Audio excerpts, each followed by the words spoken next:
So I bought the Dr. P.H. Martin's Hydrus Fine Art Watercolors, and I also bought the Dr. P.H. Martin's Radiant Concentrated Watercolor, and I wanted to show you what the difference is between these two types of paint.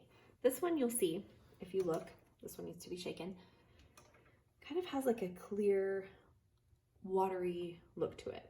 Well, this one is a little bit more opaque, a little bit more milky. This is basically, the Radiant Watercolor is basically for designers, illustration projects, anything that you are going to be scanning and using in design. This is a fine art watercolor. If you're going to make a painting and you want it to last a long time and not fade in the sunlight, you want to use this. Don't use this if you don't want it to fade, because these will fade.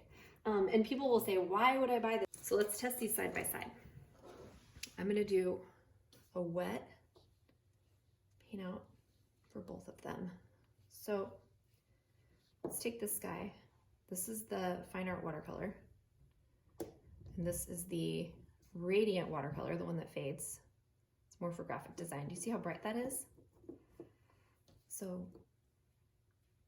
this guy is a little bit more muted. It's still really bright and beautiful. It's a little bit more muted. It's a little bit more granulated, I think. And then if you look at this one, it's a little bit brighter and smoother. So that's going to be better for illustration. Let's wait for these to dry, and then we can see what they look like when we're done.